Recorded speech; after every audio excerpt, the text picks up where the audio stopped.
tey nag dañu ñëw ci pouponnière Vivre Ensemble de Mbour après notre 10e édition de dîner de gala parce que ñëpp xam nañ ni durant toute l'année dañuy def orphelinat yi dañuy def fépp pour œuvrer dans la bienfaisance. Pouponnière bi aussi de Mbour miin nañ ko parce que on a fait à plusieurs fois à plusieurs reprises des actions sociales mais nag après sunu chaque dîner ñun plaisir la ñu dem fenn lu ñu am ak lu ndaw lu rëy ñu indi ko fii dama koy wax durant tous les plateaux de télévision que j'ai fait j'ai dit c'est notre 10e édition durant toutes ces 10 ans là année bi yëpp lu ñu mën di def dañuy dajale un jour suñu bénévoles yi suñu partenaires yi mais surtout aussi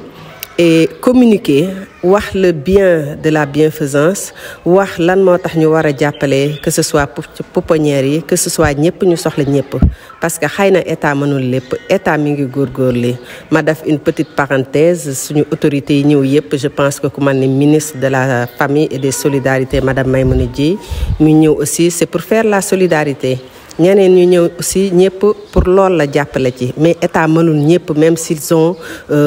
envie de faire ñun suñu devoir la ñun tous bons sénégalais ne na ci jàpp pour apporter leur édifice dans le monde de la bienfaisance moo tax nag durant tous les plateaux dama naan neex na ñu dajale ñëpp neex na aussi ñu ñëw suñu bénévole yëpp ñu ñëw jël cette année-ci la 10e édition c'était un dîner de gala le 23 novembre au Radisson avec Pape Diouf maa ngi def ci communication ne luñ ci mën di jëlee neex na ñu tasante ñun ñëpp mais li ñu gën a neex mooy ñu def soirée bi compter suñu ay recettes ne lii lan ci dajale nan ko jox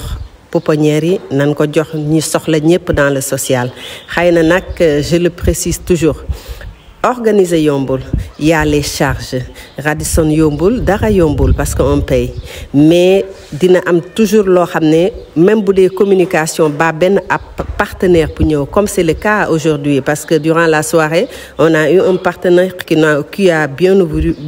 voulu nous aider et pour ñu indi don bi tey mais li gën a neex encore mooy xëy na ñu calculer suñuy recette ne lii leen ci jëlee buñ ci jëlee lu tuuti je serai pas contente comme li may wax yëpp ci tous les ans parce que man soirée neex na ñu àndandoo neex na mais li ñu gën a neex ñun tous les membres de l'association Tringa mooy bu ñu compter ba pare ne jëlee nañ ci lii yenn saa yi aussi dinañ compter ba pare ne jëlewuñ ci lu bari mais yàlla dinañu fay comme ni ko Sococim defe woon may ñu 50 tonnes yu ñu yor encore pour organiser une crèche maternelle ñi ngi ñaan après cette soirée là aussi sunu partenaire ñu seetaan ñëpp à la télévision parce que ça a été assez médiatisé ñu xam ni xëy na lépp duñu ko man parce que toujours am na luy des ñu jàppale ñu ci ñu continuer communication bi xam ni il y a beaucoup de pouponnières qui ont besoin au Sénégal dont la pouponnière de Mbour bi nga xam ni monsieur Guèye dinañ ci waxtaan encore parce que am na perspective yu ñu jëm te dinañ xool nan la ñuy def ak ñoom parce que madame le ministre de la famille et des solidarités nous a proposé de signer une convention avec l'association Tringa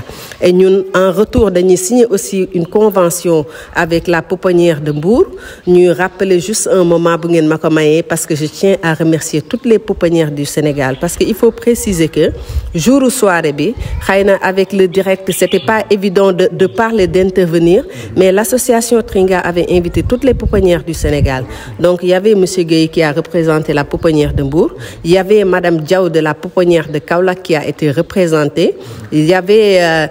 la madame de la pouponnière aussi de Thiès donc il y avait toutes les pouponnières qu'on avait invitées et on avait une table de pouponnières parce que chaque année on a spécial on a une table de diaspora on a une table des pouponnières cette année moi j'étais toute heureuse de voir toutes les pouponnières représentées et donc maa ngi profiter di wax ne képp ku ci soxla rek ñun dinañ leen proposer convention comme madame le ministre ni ñu proposer convention ñu xool nan la ñuy mën a pouponnières yi fi dajale woon yëpp ñu rassembler wu aider leen te xam ne ku ci mënta jàppale directement Tringa maa ngi lay ñaan nga dem directement vers ces pouponnières dont de Mbour de Kaolack de Thiès de Diourbel pouponnières yooyu yëpp ñu jàppale leen xam ni besoin nañu comme ñun dañuy ñëw fii chaque année dañuy essayer de def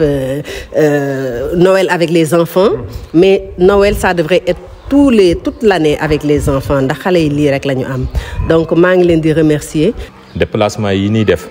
di dugg ci les zones du Sénégal di xool ñi ko soxla ñu leen koy jox moo waral woote boobu ñuy woote soirée bi mu fees ak mu ñàkk a fees ñu am dara ak ñu bañ a am dara yépp ñun ñu ngi xalaat luñ ciy jëlee pour mën ko indil néew di doole yi nga xam ni amuñu ndey amuñu baay. parce que ku ne xam na ni objectif association Tringa mooy contribuer à l'amélioration des conditions de vie des orphelins et des plus démunis. loolu nag moo waral chaque fois ñuy woote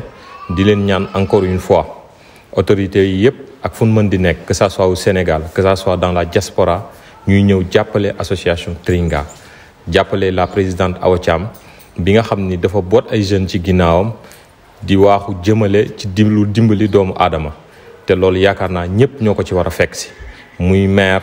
muy ministre muy député muy premier ministre muy ku mën di doon ba ci président de la république ak képp koo xam ni sa loxo jot na sa poche nga ñëw di jàppale association Tringa ci mission bi nga xam ni mission bu noble la. parce que c'est pas donné à tout le monde nga mën a dugal sa loxo ci sa poche génn joxe pour ñu dimbali nga xam ñoo ko gën a soxla. association Tringa nag comme ni ma ko waxee sànq lépp lu mën di organiser que ça soit dîner de gala que ça soit randonnée que ça soit activité bu mu mën di doon c'est pour dimbali néew di doole loolu suñ koy répéter c'est pour que nit ñi gën ci bàyyi xel. parce que souvent boo dee organiser soirée wala ngay organiser lu jëm ci wàllum folklore nit ñi dañ naan ñoom li leen intéressé muy tëgg ma ak fecc ma alors que képp kuy membre nekk ci association Tringa ce que t'as dans la tête mooy lan mën a jëlee ci soirée bii nii pour dem dimbalee ko ñi nga xam ni ñoo ko soxla. Bon, vous me permettrez donc de remercier au nom de la pouponnière, au nom des enfants et du personnel, remercier Tringa. Quand je dis Tringa, je parle de Awa. Remercier aussi Madame Destinée de sa présence et remercier pour la soirée autant couleur que nous avons passé le week-end dernier. Et vous remercier aussi au nom de l'ensemble des pouponnières qui étaient là-bas. Il y avait la pouponnière de Kaolack, il y avait la pouponnière Joka de Thiès et des pouponnières qui étaient sur place, qui sont venus répondre à votre invitation. Alors, comme vous venez de le dire, c'est pas la première fois que ngeen di ñëw fii. Chaque année, donc Awa, au nom de Tringa, vient lourdement chargé de bagages pour soutenir donc ce projet. Ce projet qui renferme des enfants. Comme je l'ai dit aussi, c'est des enfants déshérités. Des enfants qui ont perdu leur mère en couche et qui ont des besoins. Et ces besoins sont toujours solutionnés par les bonnes volontés, particulièrement par Awa Thiam qui vient chaque fois ici nous donner un coup de main. Donc je dis donc au nom de l'ensemble du personnel di ko remercier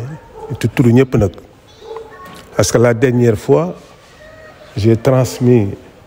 vos salutations et vos remerciements à l'association mère qui se trouve en France et nous avons notre chargé à la communication qui a suivi donc la soirée sur internet et qui se propose quand même de prendre contact avec vous et de voir maintenant comment signer un partenariat avec Tringa. Donc à travers ce message-là, je tiens vraiment à vous renouveler tous nos remerciements. Remercier aussi vos partenaires qui ont pu participer à cette soirée. Donc ma wax ko ci wolof nag di la remercier di la ñaanal aussi. Yal na yàlla saxal parce que c'est pas la première fois que vous venez ici. Vous intervenez dans les hôpitaux, vous intervenez dans les structures de santé, vous intervenez au niveau des pouponnières pour soutenir donc cette action que nous entreprenons. En tout cas merci di la ñaanal nag li nga man reer yàlla nag man lu ko ëpp ay ati yàlla bay la wér ak wér la ñëpp fekke ko que vraiment yàlla def ñuy taje fii chaque fois. C'était une surprise parce qu'elle-même elle ne s'attendait pas et j'ai passé un très bon moment ce jour et aujourd'hui moi je suis là parce que en même temps je suis là pour la collaboration avec l'association Tringa qui est le groupe Open to All parce que c'est un groupe qui permet en fait de rassembler toutes les associations et fondations de l'Afrique. Et aujourd'hui, j'ai décidé de commencer par le Sénégal avec Madame Awa qui est la fondatrice de l'association Tringa. Et là, aujourd'hui, elle m'a amenée dans le vivre ensemble à Bourg, dans une pépinière qui m'a beaucoup fait plaisir parce que c'était la première que je visite. où j'ai vu des nouveau-nés, ça m'a beaucoup touchée. Donc là, c'est la première fois que j'entre dans une pépinière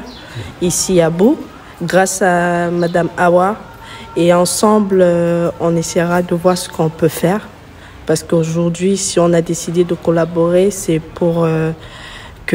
l'Afrique. C'est pour que aujourd'hui l'Afrique soit là où on devrait l'amener.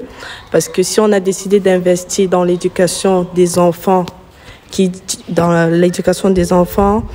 c'est en même temps éduquer ces enfants d'un continent, d'une nation, et permettra plus tard d'aider d'autres enfants, d'autres parents, parce que c'est pas toujours évident d'être